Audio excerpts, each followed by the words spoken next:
Well, I don't know that there was any one first thing, but obviously this impacts the city and impacts the police department, so well, we want to be ready. Okay. It's coming at a time where people are talking about credibility with the department. I know that's something you value a lot, having credibility and having trust with the community. Do you think this damaged that trust? Well, anytime you have a police officer involved, now keep in mind this is one police officer, and it's an issue that doesn't really impact or affect or go to the credibility or the operation of the department. But I've been around long enough to know that in the public's eye, anything any police officer does anywhere, if a police officer does something in Milwaukee, it impacts what we do here. So I understand that public perception, and so we try to make things as clear as we possibly can. Yeah, hence the interview with you. How does it impact what you do here, this specific instance? Well, I think that it's somewhat of an interruption to our normal everyday process, and our serving the city, the safety and protection of the city. So anytime that gets interrupted, then that's always a concern. But we deal with issues. We have 2,000 employees, and we have a whole city, so we deal with issues of some concern every day. So something we've heard from the mayor is that she had a security detail often with her on out-of-state trips, sometimes overseas trips, after having a conversation with you where you recommended that. Well, that's always been my recommendation, and in my view, my position is that the mayor should have security at all times, and my personal preference that it would be 24 hours a day. But at this point, that's just not something that's feasible. At some point in time, it will go to that, as society changes and our environment changes. But yes, that's obviously the mayor is the boss, and I would have to do what the mayor says. But I would insist on having security with her at all times, especially when she's on city business. When you had that conversation with her, did you know that would mean trips overseas, trips to Paris, trips to Greece? Well, I don't think I would draw the line at the county line or the state line or even at the ocean. If the mayor is traveling and the mayor is traveling on city business, I think it's my obligation, the city's obligation, the obligation of this police department to have security with her at all times. So if a future mayor were to come to you and say, should I have a police officer with me when I go to another country, you would say yes? My position would be at all times, even if it's a personal trip. But I understand that's probably not feasible at this point. But certainly if they're on city business, then there's a number of things that could happen that having someone there in a security role could prevent. Has that changed over time? Have your thoughts on that changed over time with more mass shootings happening? Yes, everything we do, special events as an example, whether it's the Christmas parade or the Music City Marathon that's coming up, it's the new normal. And so taking into account the Music City Marathon, our main concern in past years was making sure that we had the streets blocked properly and that traffic was controlled. Mm-hmm. Nowadays, you can see it's just about a wider scope of duties. It's again the new normal. So you're seeing that in everything, and certainly security of our officials is part of that. Were you aware that Sergeant Forrest was leaving the country with the mayor? I was aware of it, yes. Okay. Were you aware about his overtime, that it had gone up? I was aware of that, yes. Okay. Do you approve that? How does that work? It's approved through his supervisor, so ultimately I do approve it, but yes, it's submitted to his supervisors. And his supervisors would be SID? It would be SID, yes. Okay. And then, I think I've clarified this with Don and Chris, but does the police department do anything or have anything to do with his expenses when he travels or when he's out? Those would be paid for out of the mayor's office for the most part. There may be something incidental that would come out of our budget, but for the most part, That's paid for out of the mayor's office. Okay. So how would it work when he was traveling? Would he have to file a request that came up to you, or did you just hear about it? Well, I would just learn about it. You've seen the mayor's schedule or in some way, but no, those would be approved in the mayor's office. So the trips would be approved in the mayor's office, but you heard about it? Yeah, I would know about it, yes. Okay. Okay.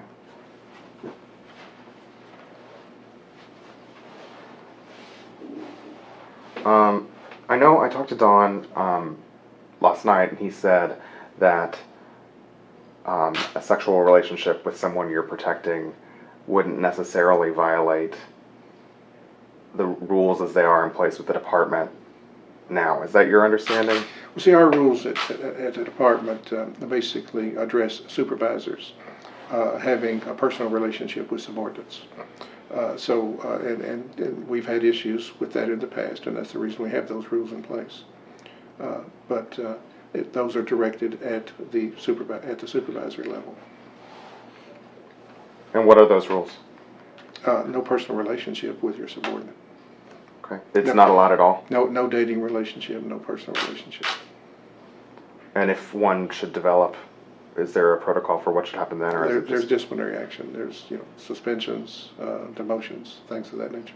For the supervisor or for the... For the supervisor. What about for the subordinate? Generally not, unless there is some other violation, some other policy violation. And again, Sergeant Forrest, supervisor in this context, as you would consider that who?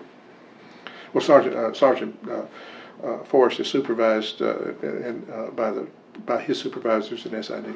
Okay, so you don't consider him as someone who reports to the mayor's office in any way? Well, he takes direction from the mayor or the mayor's staff. Yes, he's on assignment to that office, and so the day-to-day activities are directed by that office.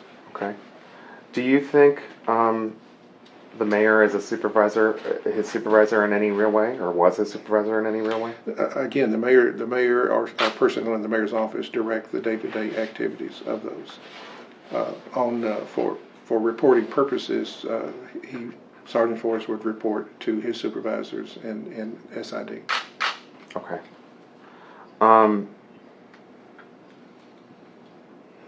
Was his decision to leave, was that a voluntary retirement? As far as I know, it certainly wasn't pressured by the police department. He called me one day, and I had no indication of anything that might be occurring, and told me that his last day would be the 31st of January, and that he was retiring. He called you directly? He did. Do you remember when? I do not. I think it was the day that he actually announced it, so I'd have to go back and look. But it's been a couple of weeks ago. Okay. And then how did you find out about the affair? Well, I was advised of it Tuesday. By whom? I had a conversation with the mayor and with Mr. Ripley. What did you say? What did I say? Mm-hmm. I listened. You didn't respond to them in any way? Or? Does this change the way that you think about people who are doing this job? Does it change? Do you think new training is needed? No, this is a personal situation that got out of hand. So my concern is are the personnel on this job properly trained in the actual job that they're performing? It takes a very special person to be on that job. It's long hours.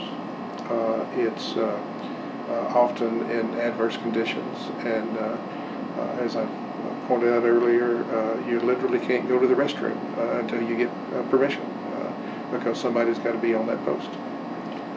And there's a lot of standing around and a lot of waiting while other events are going on, and so it takes a very special person to have that dedication. I was going to say why not with the restroom, but it is just because of the nature of the work.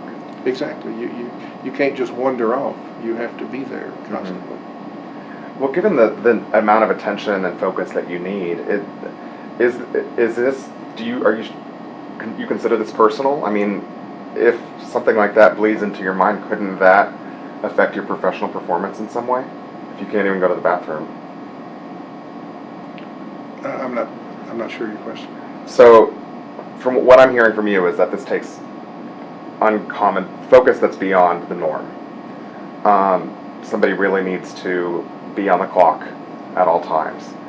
And I'm wondering, you said it was a personal situation, but is it professional at all? Do you see it bleeding over, or potentially bleeding over into his professional duties because of this special nature of this post? I'm sorry, I'm just not following your question.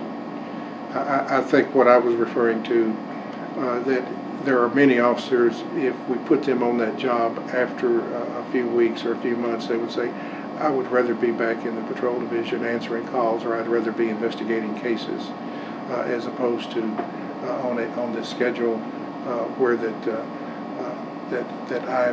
my attention is demanded 100% of the time, and that I can't leave my post even to go to the restroom until I'm properly relieved. So I guess what I'm getting at is a romantic relationship in that context appropriate? Well, certainly it's not appropriate, and I'm sure that would complicate the issue. What issue? Of providing that protection.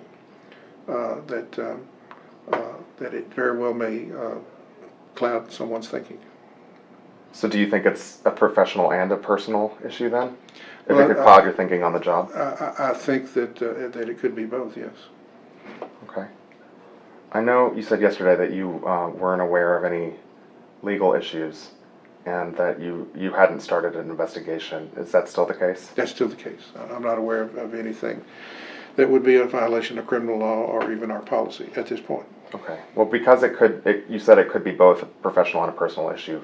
Do you think there's going to be an internal investigation into that, or? Well, not unless something surfaces that we specifically need to look at. What would need to happen for you to? Well, I don't know, but I can't give you an example because nothing comes to mind. Okay. I know of nothing. I know of no rules that have been violated by Sergeant Forrest, who I would have control over. If he was still working with the department, would it merit an internal investigation? I don't think so at this point. He would not be on that assignment, but again, nothing has been revealed at this point that would indicate that some policy or rule violation has occurred. Okay. So I guess I need to understand, or I'd like to understand the distinction between, if you said it could be a personal and a professional problem, or an issue. Well, I think anytime you have a personal relationship with someone, it could affect your thinking in your professional job. In other words, that you might be inclined to your thinking might be clouded. Well, so if that is the case, why wouldn't that merit an investigation? Well, I don't know of anything that's occurred where that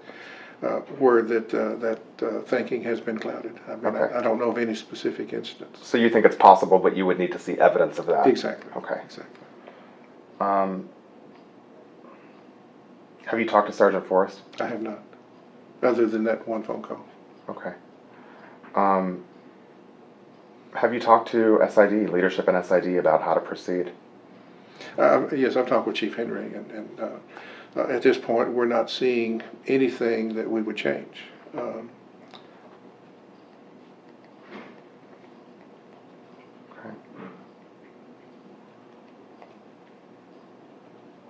So you do shorthand? No, it just looks like that. Okay. That's why I have to record. Anything else you would say? I mean, I'm sure you've heard, or you can imagine what's going on social media and in our comments. Some people are saying, it's an improper way to conduct yourself if you're a police officer, to put yourself in this position. What would you say to them? Well, I think that it's probably an improper way for anyone, police officer, non-police officer. But outside some specific violation of our rules, that's not something that I would initiate any investigation or take any action on. If I were asked, I might say that I might have some personal advice. But again, we don't try in the police department, as most anywhere else, we don't try to regulate the private lives of individuals. It's only when one of our specific rules, regulations, policies are violated, that we step in. If I asked what your personal advice would be, would you tell me? You shouldn't have affairs with the people that you're working with. I mean, that's whether you work at the police department or whether you work at the bank or the factory. I want to circle back just to make sure I have this clear. So the questions about Mayor Berry being his supervisor in some capacity, you don't see it that way? Well, again, following what we have on paper, which I can't depart from, is his supervision is the personnel and SID. His day-to-day activities are directed either by the mayor or someone in the mayor's office. Okay. Here's an example, Adam. We have people on various task force, DEA, FBI, so forth. Their chain of command still continues through most of the time SID or some other component, but their day-to-day activities are directed by the unit they're assigned to. And so if they were to have a romantic relationship with somebody that's outside of that direct chain, I'm not following it. If an officer were to have a relationship with someone who was over them in the org chart but not their direct supervisor, that wouldn't be a violation. Well, again, our policies are directed at the supervisors who develop relationships with subordinates. Okay. Do you think, Chris, that I can get a copy of that? I don't think you've asked me a question. What did you say? The policy for supervisors and subordinates. Yes. What do you think about General Funk asking the TBI to investigate? We welcome it. Okay. I talked with him this morning and told him that we would make available any records that we have. Okay. What did he say to you? Did he ask you to investigate? No, he told me that he was initiating an investigation, that he was bringing the TBI to initiate an investigation, and I said no. Do you think that's necessary? I don't know that it's necessary. I welcome it. Okay. Have you been asked to provide any records yet? Not yet, but at this point I made it clear that whatever was needed, we would provide. Okay. And I assume the same stance for the council's investigation, should they launch one? They're public records, so right. anyone can have access to them.